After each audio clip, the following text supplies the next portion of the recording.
Lesson 3.2, Add, Subtract, and Multiply Polynomials.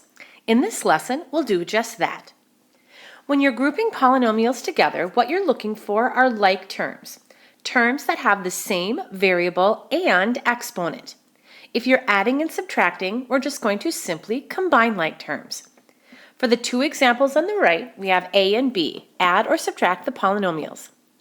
In the first example, we have 6x cubed plus 4x plus x squared minus 7. And then we have plus 2x cubed minus 8x squared plus 3. When you're asked to add, you can simply drop the parentheses. So we're just going to eliminate the parentheses and combine like terms. That would give us 6x cubed plus 4x plus x squared minus 7 plus 2x cubed minus 8x squared plus 3. As I go through these, I'm going to look for them in standard form. I want to find the variable or the terms with the biggest exponents. I see we have x cubed for our first term, and then down further away in our list of actual terms in the addition problem. So we have 6x cubed plus 2x cubed. That would give us a lead term of 8x cubed, just by combining the coefficients. Notice we didn't change the value of the exponents. After x cubed, our next term would be an x squared, or a quadratic term. I notice we have a positive x squared there, so technically it's 1, but then we have negative x squared towards the end of this sequence. 1x squared minus 8x squared would be negative 7x squared. And I've combined those terms, so I'll eliminate them. Then we would have our linear term, our plain x term, and I see there's only one of those, and that would be positive 4x. Get rid of that one. Our constants at the end, we have negative 7 and then positive 3. And if we combine those, we would get minus 4. That's literally all you do. That would be the sum of those two polynomials. Now, obviously, when we subtract, we have to be a little bit more mindful to some details. In order to eliminate the parentheses or drop the parentheses here, distribute the negative to all those terms. So let's write distribute the negative. And then we can eliminate the parentheses. Keep the first term in check. We have 3x squared y squared. So now it's going to be a little bit more challenging to even determine what our like terms are. The variables have to match exactly. So our first polynomial can be written as is. We don't have to change anything. But if we distribute the negative in, minus negative 6x squared would be a double negative. That's going to change it to plus 6x squared y squared.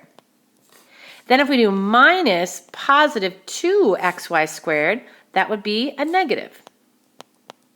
We have to change all the signs. Minus negative 2 at the end would be a double negative, changing that to plus 2. And now we combine like terms. Given that there are multiple variables, our lead term would be the term with the first variable that has the biggest exponent, and that would be our x squared term. Recognizing here, I see I have a 3x squared and a y squared, and down further on the set of terms, I've got a positive 6x squared y squared. So that would give us 9 as our coefficient, and then x squared, y squared for our variables. What else do we have? We have a 6x squared with no y squared, and there aren't any other terms with that, so that'll go next. And we can probably write these in a variety of orders since there isn't a defined lead term. Then we have a 2xy squared and a negative 2xy squared, so look at these. Those two terms actually cancel out already because their coefficients are the same but opposite signs. And then our constant at the end is simply 2. So this is what we would get if we subtracted those two polynomials together. When multiplying polynomials together, either distribute or FOIL and then combine like terms. And the rule with multiplying is not only will you change the coefficients, but you'll change the exponents as well. So let's give this a try. In that first example, it says multiply the polynomials 2m plus 5 times 3m squared minus 4m plus 2. As I look at thinking about foiling here, I'm going to start with the 2m and I'm going to multiply it to everything in that second polynomial. If we take 2m times 3m squared, 2 times 3 is 6. M times m squared would become m cubed. It would go one higher exponent up. And we'll try the next one. 2m times negative 4m. 2 times negative 4 is negative 8. M times m would be m squared. And then the last one, 2m times positive 2. 2 times 2 is 4 plus 4m. I'll do the same thing with the 5 and multiply it to everything in that second parenthesis. And then I'm going to match it up in the row down below. So watch how I do this. If we take 5 times 3m squared, that would give us positive 15m squared. And I'm going to line that up right underneath my m squared term up above. That way it will be really easy to combine them. And then 5 times negative 4m would be minus 20 or negative 20m. I'll line that up under the m column. And 5 times 2 at the end will have a constant of 10. I'm just going to draw a line and combine my columns up and down. Our 6m cubed is going to stay. It didn't have any like terms. And then we'll have negative 8m squared plus 15m squared for a coefficient of 7 in front of m squared. 4m minus 20m would be negative 16m. Get that 16 in there. And then plus 10 as our constant. Ooh, look at that example on the right. For example B, we have mn plus 1 times mn minus 2 times mn plus 4. Oh boy. What we're going to do here is simply just start with 2 of the 3 parentheses. I'm going to pick these 2 and we'll multiply them by FOIL. When we're done, then we'll FOIL with the last one. So if we take mn times another mn, multiplying the m's together would give us m squared. Multiplying the n's together just gives us n squared. And then mn times negative 2 would be minus 2mn. Positive 1 times mn. And positive 1 times negative 2. Noticing we have a like term pair right in the middle, negative 2mn plus 1mn would give us a product of m squared n squared minus mn minus 2. Now remember, that's just the first 2. I'll put parentheses around those, and then we're going to multiply that last one. So we're going to drop that last one down, mn plus 4. All right, everybody, I'm going to put you to the test on this one. FOIL these together. Pause the video and see what you can do. Try to combine like terms, and remember when you multiply variables, you raise their exponents by adding the exponents together. Once you're done, press play and we'll see if we get a match. All right, how did you do? I got m cubed n cubed plus 3m squared n squared minus 6mn minus 8. If you got that, that's awesome. If not, just take a moment, if you would, and look through those steps, add on any corrections that you need to get that end result. And then we'll move on to our final 2 application problems. Carolina makes wind chimes, so that should be chimes, to sell at the local street market. As Carolina produces a greater number of wind chimes, she can lower the price per unit. So the more she makes, the cheaper she can sell them for, and she'll still make a profit. It says the functions g of x equals 48 minus 2x relates the price to the number produced. The cost of making the wind chimes is represented by c of x equals 12x plus 64. So notice over here on the right-hand side, it says profit equals revenue minus cost. So the amount she would actually make is equal to how much she sells the wind chimes for minus the cost it is to make them. That's how much money she would make in the end. So the question is this: how many wind chimes should Carolina sell in order to maximize her profit? Okay, so if profit equals the price minus the cost, the price is given at 48 minus 2x, but as x changes, the price actually changes. What we need to do here then is take the price times how many wind chimes she's producing. And then if we subtract the cost, be careful here, we have to actually subtract the actual cost of the wind chimes she's produced. So what ends up happening here is we get a quadratic. Who knew that was going to happen? If we distribute the x in backwards, we would get 48x minus 2x squared. Then if we distribute the negative in before we can combine like terms, we get minus 12x minus 64. Putting this in standard form, we would have negative 2x squared. 48x minus 12x is positive 36x plus, whoa, not plus, just kidding, minus 64. So this is ultimately Carolina's profit formula. And look at this, we want to maximize her profit.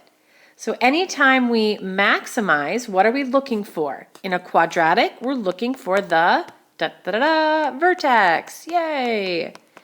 You could do one of two things. You could convert this to vertex form. That'd be fairly time consuming, and let's not waste our time if we don't have to. We could also do x equals negative b over 2a. That was what we used for graphing when we were in standard form. And we have all the parts we need, so let's see what this will give us. B is 36, so that would be negative 36. 2 times a, well, a is negative 2. That gives us negative 36 over negative 4, and that equals 9. So what does that mean? It says how many wind chimes, or what does that say? How many wind chimes should Carolina sell each week in order to maximize her profit? She should sell 9 wind chimes. That doesn't tell us what the profit is. That just tells us how many we need to sell. Let's continue on with Carolina's profit function. It says the profit function y equals p of x is represented by the graph. So notice over time, Carolina's wind chime profits would actually start to decrease depending on how many she makes. It says Keo is also selling flower pots and can be modeled by the equation r of x equals x times x minus 3 times 10 minus x. Okay, it says A, find the y-intercept of each function. Who would lose more money if neither of them sold any items? Well, Carolina, it's easy to see what her y-intercept is because it's on the graph already.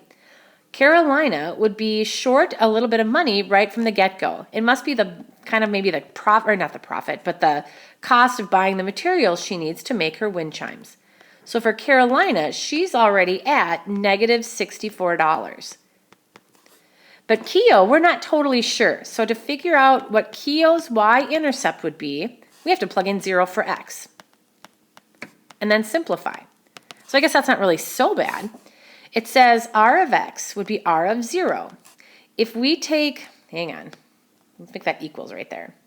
If we plug in 0 for everything on the right-hand side, we'd have 0 times 0 minus 3 times 10 minus 0. Well, 0 times anything is 0.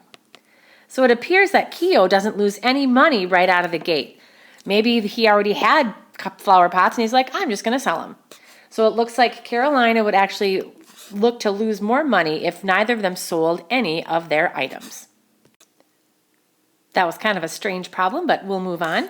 The last thing we're asked to do is simply interpret the end behavior. So this is a little bit of review from 3.1. If we're going to describe end behavior, we're going to look at the increasing and decreasing, so that positive and negative infinity. For Carolina, notice we've got the graph has like the marks down at the bottom. Technically, we would conclude that that could keep going with arrows on both sides.